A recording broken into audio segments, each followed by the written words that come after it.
A particle falls from a height h upon a fixed horizontal plane and rebounds. If e is the coefficient of restitution, the total distance traveled before rebounding has stopped is. Okay. इसके अंदर सुनो क्या होगा कि यहाँ पर एक ball है, वो h की हाइट से छोड़ दी, टकराएगी फिर ऊपर उठेगी, पर तो टकराएगी एच डिस्टेंस ट्रैवल करेगी, कितना ट्रैवल करेगी h. अगली बार कितना डिस्टेंस ट्रैवल करेगी, अगली बार कितना ट्रैवल करेगी बताओ, अगली बार ट्रैवल करेगी ई स्क्वायर एच. कितना ट्रैवल करेगी, ई स्क्वायर एच जाने का और ई स्क्वायर एच आने का. फिर कितना ट्रैवल करेगी तीसरे कोलिजन में, ई टू द पावर 4h. दूसरे कोलिजन के बाद इतनी हाइट तक जाएगी, e to the power 4h into 2, इतना ही आएगी.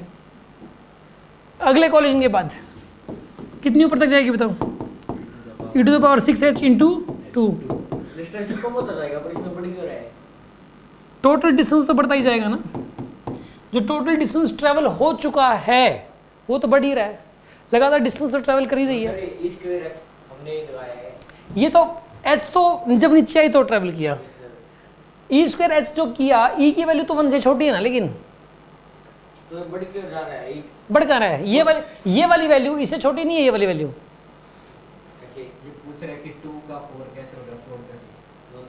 ई की वैल्यू मान लो 1/2 है, तो 1/2 स्क्वायर मान लो 10 मीटर की हाइट से छोड़ा था, तो इसका आंसर कितना आएगा यहाँ पे 2.5 आएगा. कम हो गया देखो, पहले 10 मीटर ट्रैवल किया था और अब 2.5 ट्रैवल किया है. फिर उसके बाद 1/2 द पावर 4 इंटू 10, ये हो जाएगा 10 डिवाइडेड बाई 16. ये वाली वैल्यू और भी छोटी आएगी, 1 से कम आएगी. ई की वैल्यू 1 से कम है, इसलिए ये वाली वैल्यू छोटी है, ये और छोटी है, ये और छोटी है, और छोटी है, बढ़ नहीं रहा. आपको लग रहा है कि इसकी पावर बढ़ती जा रही तो डिस्टेंस बढ़ता जा रहा है. ई की वैल्यू 1 से बड़ी थोड़ी ना, 1 से छोटी है की वैल्यू. तो समझ आ गया आपको. अब ये पहले नीचे आई, कॉलिजन के बाद इतना ऊपर इतना ट्रैवल किया, फिर अगले कॉलेज इतना ट्रैवल किया, फिर अगले कॉलेज इतना, फिर अगले कॉलेज के बाद इतना, इस तरीके से ट्रैवलिंग होती रहेगी. ठीक है, ये इन्फिनिटी तक जाएगा. हाँ बिल्कुल, इनका सम करना है, अब इनको जोड़ना है. कैसे जोड़ोगे इनको, सुनो आप, इनको ऐड कैसे करोगे, इसमें से कॉमन ले लो आप, इसमें से h प्लस, इसमें से कॉमन पता क्या लोगे, 2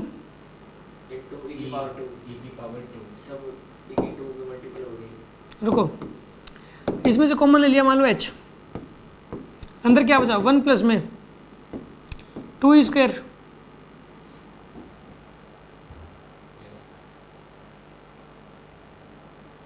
है ना. ये ऐसा करो, प्लस क्या आएगा यहाँ पे 2e की पावर. नहीं ये बात नहीं बनेगी, फिर काम करो, पहले इसको ऐसे अलग से रख लो, प्लस. अब कॉमन लो, अब कॉमन ले लो, इसमें हैं 2h को बाहर ले लो. आप 2h को बाहर ले लिया, अंदर क्या बचेगा, ई स्क्वायर प्लस 4 प्लस ई की पावर 6 प्लस ई की पावर 8 इन्फिनिटी तक. अब एक बात बताओ आप, ये तो फर्स्ट टर्म होगी और ई स्क्वायर से आप मल्टीप्लाई करते जा रहे हो. ये फर्स्ट टर्म है, इसको ई स्क्वायर से मल्टीप्लाई करो, ये आ जाएगा. ये फिर इसको ई स्क्वायर से मल्टीप्लाई करो, ये आ जाएगा. इसको ई स्क्वायर से मल्टीप्लाई करो, ये आ जाएगा. इसको बोलते हैं जीपी. क्या क्या कह रहे हो, कॉमन डिफरेंस नहीं है ई की पावर 2 ना, ये दोनों होता है. ई की पावर 4 में से ई की पावर 2 घटा ही नहीं सकते आप, नहीं कर सकते आप इसको ई की पावर 2 थोड़ी लिख सकते हो, घटा ही नहीं सकते आप. अरे यार वही बात, ये एक्स की पावर 4 माइनस एक्स स्क्वायर, आप क्या लिखोगे, एक्स स्क्वायर लिखोगे आप इसको, या प्लस लिखोगे तो एक्स की पावर 6 हो जाएगा. ये किसने कहा, ये मल्टीप्लाई में होने चाहिए उसके लिए. तो अगर ये मल्टीप्लाई में है तो बनता है, ठीक है ना.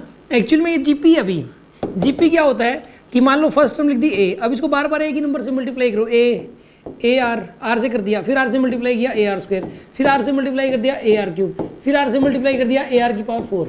ये जीपी है, इसको बोलते हैं ज्योमेट्रिक प्रोग्रेशन. जैसे फर्स्ट टर्म में मान लो 2, इसको बार बार मान लो 3 से मल्टीप्लाई कर रहे हो. फर्स्ट टर्म में ए और इस कॉमन रेशियो है मान लो 3, अब जीपी क्रिएट हो जाएगी. फर्स्ट टर्म में 2, तो अगली टर्म क्या आएगी 6, अगली टर्म क्या आएगी 18, अगली टर्म क्या आएगी 54. इस तरीके से होती है जीपी। मतलब एक फर्स्ट टर्म होती है, इसको बार बार से, जैसे इसमें फर्स्ट टर्म ए है और आर से बार बार मल्टीप्लाई कर रहे हो। एक रूल होता है कि अगर कोई जीपी ऐसी हो जिस जीपी के अंदर आर की वैल्यू 1 से कम हो, आर की वैल्यू क्या हो इसके अंदर 1 से कम, जैसे मान लो फर्स्ट टर्म दे दी मैंने 2 और आर दे दिया मान लो 1/2, ठीक है ना। इसके अंदर पता क्या होगा, ये जीपी पता क्या बनेगी, फर्स्ट टर्म 2, अगली टर्म बनेगी 1, अगली टर्म बनेगी 1/2, अगली टर्म बनेगी 1/4, अगली टर्म बनेगी 1/8, अगली टर्म बनेगी 1/16, इस तरीके से बनेगी ये जीपी बनेगी इस तरीके से। ये एक ऐसी जीपी है जिसमें आर की वैल्यू 1 से कम है, मतलब अगर कॉमन रेशियो आप जिसे मल्टीप्लाई कर रहे हो अगर वो 1 से कम आ रहा है, जिससे आर से मल्टीप्लाई कर रहे हो वो 1 से कम आ रहा है, तो इनफाइनाइट टर्म्स का जो सम है वो इनफाइनाइट नहीं आता।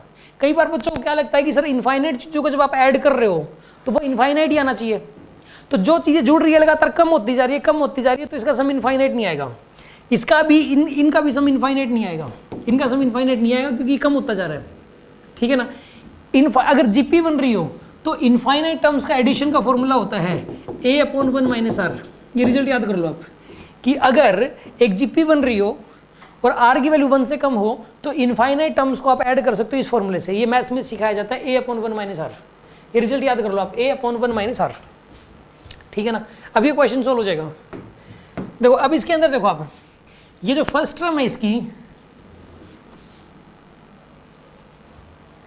सुनो बाप, ये h है प्लस 2h है, इसमें a की वैल्यू तो लिख दो e² और r की वैल्यू क्या लिख दोगे आप, e² ही हो जाएगी r की वैल्यू भी।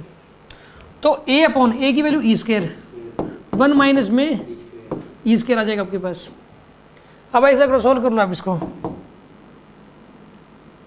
h को बाहर ले लो आप, 1 प्लस में 2e², 1 माइनस में e², ये आ जाएगा आपके पास।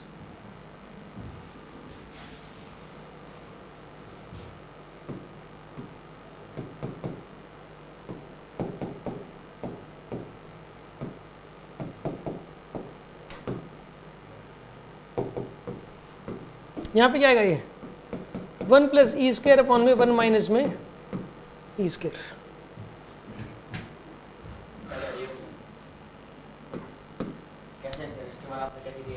कैलकुलेशन कर लिया बस। देखो इसमें से h को बाहर ले लिया, इसमें से तो h कॉमन ले लिया, इस पूरी टर्म में से h को कॉमन ले लिया, h को कॉमन लोगे तो ये आ जाएगा आपके पास, ये h बाहर आएगा तो 1 बचेगा, और इसमें से h बाहर लोगे तो 2e² अपॉन में 1 माइनस e² बचेगा। अब इसके अंदर एलसीएम ले लिया, एलसीएम देखो 1 माइनस e² लिख दिया, ऊपर 1 है तो 1 माइनस e² आ गया, फिर प्लस ये 2e² लिख दिया, फिर लिख दिया यहाँ पे h 1 माइनस e² है प्लस 2e² है तो प्लस का e² आएगा, अपॉन ये 1 माइनस e² लिख दिया, बस हो गया सॉल्व। समझ आ गया आपको, ठीक है।